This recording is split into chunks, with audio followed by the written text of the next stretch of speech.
வணக்கம் TNPSC dreamers.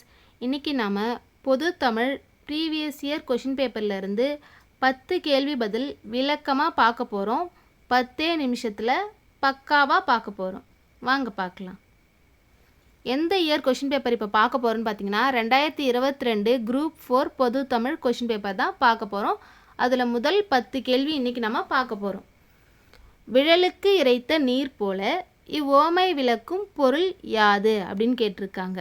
First விழல் அப்படின்னு பார்த்தீங்கன்னா நாணல், புல், இது போல் தேவையில்லாத செடி வகையை தான் நம்ம விழல் அப்படின்னு சொல்கிறோம்.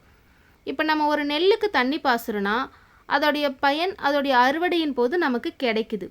இதுவே நம்ம இது போல் தேவையில்லாத செடிகளுக்கு நம்ம தண்ணி பாசுறோன்னா அதனால் நமக்கு எந்த ஒரு பயனும் கிடையாது. அப்போ அதுக்கு நம்ம தண்ணி பாசுறதுன்றது தேவையில்லாத ஒரு செயல். அதை தான் நம்ம பயனற்ற செயல்னு இதில் சொல்கிறோம்.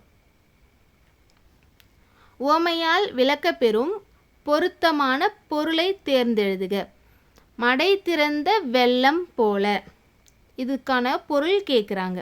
இங்கே இந்த அணைக்கட்டு பாருங்கள், இதை திறந்ததும் தண்ணி எவ்வளோ வேகமாக பிச்சுக்கிட்டு வருது.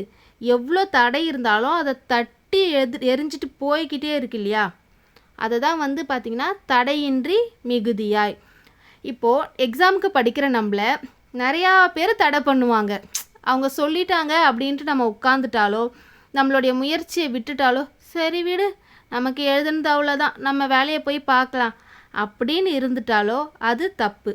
இந்த தடையெல்லாம் தாண்டி இந்த தண்ணி போய் சேர வேண்டிய இடத்த சேருது. அதுபோல் நீங்கள் உங்கள் ட்ரீமை நோக்கி போகணும். ஓகேங்களா? ஸோ தடையின்றி மிகுதியாய், இதுக்கான ஆன்சர் இதுதான். மடை திறந்த வெள்ளம் போல் நம்ம போய்கிட்டே இருக்கணும். தன்வினை, பிறவினை, செய்வினை, செயற்பாட்டு வினை, இதில் எந்த வாக்கியம்னு கண்டு எழுத சொல்கிறாங்க. கவிதாவால் உரை படிக்கப்பட்டது. இந்த பட்டதுன்னு பார்த்தாலே ஆட்டோமேட்டிக்காக நம்ம கை எங்கே போய் நிற்கும்? செயற்பாட்டு வினை வாக்கியம். செயற்பாட்டு வினை வாக்கியம் தான் கவிதாவால் உரை படிக்கப்பட்டது.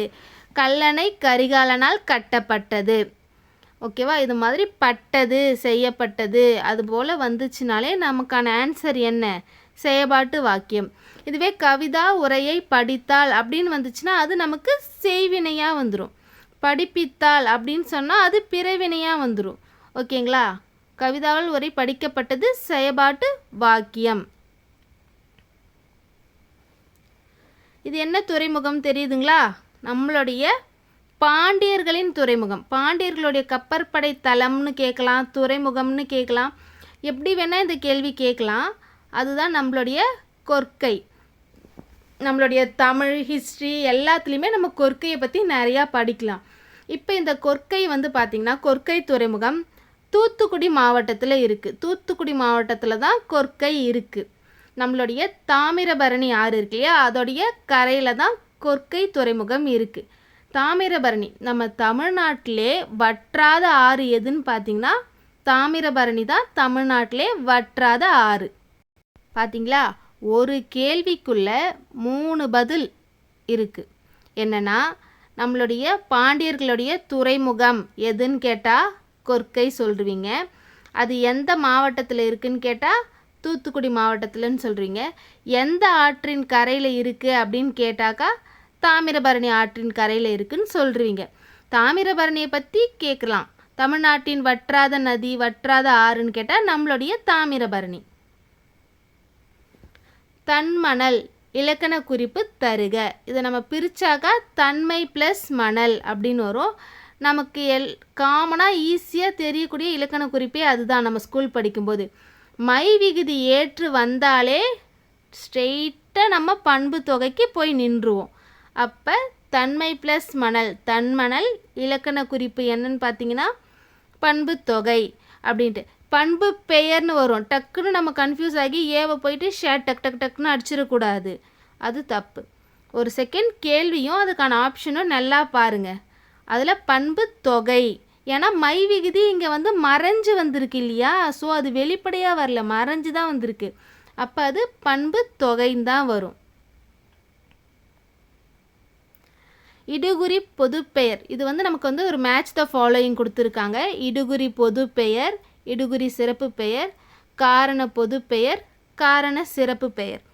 ஓகேங்களா. இது என்ன இடுகுறி பெயர் காரண பெயர் அப்படின்னு பார்த்தீங்கன்னா, நம்மளுடைய முன்னோர்கள் ஒரு சில பொருட்களை காரணம் கருதி பெயரிட்டாங்க, ஒரு சில பொருட்களை காரணமின்றி பெயரிட்டாங்க. இப்போ காரணமின்றி இட்ட பெயரை நம்ம இடுகுறி பெயர்னு சொல்கிறோம், காரணம் கருதி இட்ட பெயரை காரண பெயர்னு சொல்கிறோம்.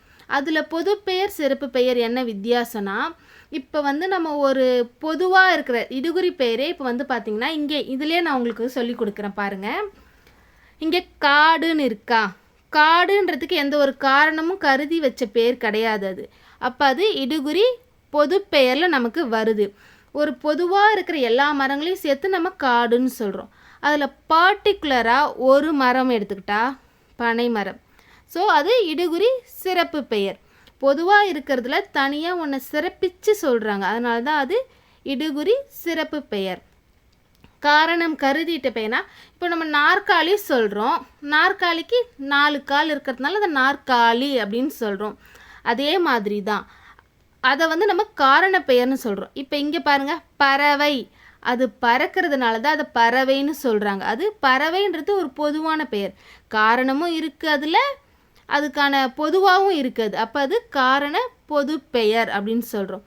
சிறப்பு பெயர் காரண சிறப்பு பெயர். மரம் கொத்தி, ஓகேங்களா, மரம் கொத்தி, மரத்தை அது கொத்துறதுனால தான் அதை மரம் கொத்தி சொல்கிறாங்க. பறவைன்ற பொதுவான கேட்டகரியில் வந்துட்டு ஒரு சிறப்பான பறவையாகவும் இருக்குது, அதனால் அது காரண சிறப்பு பெயர் அப்படின்னு சொல்கிறோம். இதுக்கான ஆன்சர் அப்போ வந்து பார்த்தீங்கன்னா 3, 4, 2, 1. பண்பு பெயர் இடம்பெற்ற தொடரை கேட்குறாங்க.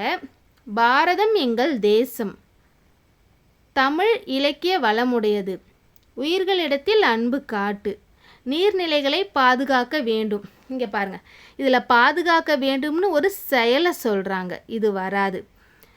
தமிழ் இலக்கிய வளமுடையது, ஓகேங்களா, அது வளமுடையது, அதுன்ற வளருது அப்படின்னு சொல்கிறாங்க. அப்போ இதுவும் கிடையாது, இதுவும் ஒரு செயல் வருது. பாரதம் எங்கள் தேசம்னு சொல்கிறாங்க, இதுலேயும் எந்த ஒரு பண்பும் நமக்கு தெரியல, அது என்னோடதுன்னு சொல்கிறாங்க. உயிர்களிடத்தில் அன்பு காட்டு, அன்புன்ற ஒரு பண்பை இங்கே சொல்லியிருக்காங்க, அதனால் பண்பு பெயர் இடம்பெற்ற தொடர் உயிர்களிடத்தில் அன்பு காட்டு அப்படின்றது. சரியான சொற்களை சரியான வரிசைப்படுத்தி சொற்றொடர் ஆக்க சொல்கிறாங்க. தனித்தனியாக பிச்சு போட்டிருக்காங்க. கடல் அலையின் வேகம் மிக இன்று அதிகமாக உள்ளது. இதை வந்து நான் சொல்லித்தரணும்னு இல்லை, நீங்களே ஆட்டோமேட்டிக்காக இருக்கிற ஆப்ஷன்ஸ்லாம் படித்து பார்த்தாலே எதுவும் மேட்ச் ஆகாது. நமக்கு மேட்ச் ஆகிற ஒரே வாக்கியம் இன்று கடல் அலையின் வேகம் மிக அதிகமாக உள்ளது, அதுதான் மேட்ச் ஆகும். சென்றான் வேர் சொல் தருக. இப்போ வேர் சொல்னாலே ஒரு கட்டளை இடணும், அடித்து சொல்லணும் போடா அப்படின்ட்டு, அந்த மாதிரி ஒரு கட்டளையான சொல்லாக தான் இருக்கும். நின்றான் அப்படின்னா நில், அப்போ சென்றான் அப்படின்னா செல், வந்து ஒரு ஆர்டர் போடுற மாதிரி இருக்கும் அந்த வார்த்தை. இகழ்ந்தனர் என்ற சொல்லின் வேர் சொல். இப்போ இதுக்கு நீங்கள் சொல்லுங்க பார்க்கும். அதே தான், இகழ் அடித்து சொல்லணும். இகழ்ந்தனர் என்ற சொல்லின் வேர் சொல் அப்படின்னு கேட்குறப்ப அதை நம்ம கட் பண்ணிடணும். அதில் மோஸ்ட்லி அதிலே வந்துடும் ஃபஸ்ட்லே. இதுக்கான ஆன்சர் இகழ். இப்போ அது போல் வந்தான் அப்படின்னு கேட்டால் அதுக்கு நம்ம வா அப்படின்னு சொல்லணும். போனான் அப்படின்னா போ. அந்த வார்த்தை வந்து பார்த்திங்கன்னா ஒரு ஆர்டர் போடுற மாதிரி கட்டளை இடுற மாதிரி இருக்கணும், ஓகேங்களா. இன்னொன்று என்னென்னா, அது கண்டிப்பாக வந்து ஒரு பகாபதமாக இருக்கணும். பகாபதம் பகுபதம்லாம் நம்ம படிச்சிருப்போம். பகாபதம்னா அது வந்து நமக்கு பிரிக்க முடியாத ஒரு வார்த்தையாக இருக்கும். பிரித்தா பகுபதம்னு சொல்லுவோம், பகுக்கக்கூடியதை பகுபதம்னு சொல்லுவோம், பகுக்க முடியாததை பகாபதம்னு சொல்லுவோம், ஓகேங்களா. அப்போ அது வந்து இப்போ இகழ்ந்தனர்னா ஈ க அப்படின்ட்டு இக்கு ப்ளஸ்ஸு கா ஆ ப்ளஸ் அப்படிலாம் பிரிக்க முடியாது. அது வந்து ஒரு பகாபதமாகவும் இருக்கும், ஒரு கட்டளையிடுற வாக்கியமாகவும் இருக்கும், சரிங்களா. ஓகே, இன்றைக்கி நம்மளுடைய 10 கேள்வியை நம்ம பக்காவாக முடிச்சிட்டோம். 10 கேள்வி தான் சொல்லியிருக்கோம், ஆனால் 10க்குள்ளே பல கேள்வி பதிலும் பார்த்துருக்கோம். ஸோ எல்லாத்தையும் ஞாபகம் வச்சுக்கோங்க. அடுத்த நாள் அடுத்த 10 கேள்வி பதிலோட பக்காவாக நம்ம மீட் பண்ணலாம். ஓகே, டாடா பாய், நன்றி, வணக்கம்.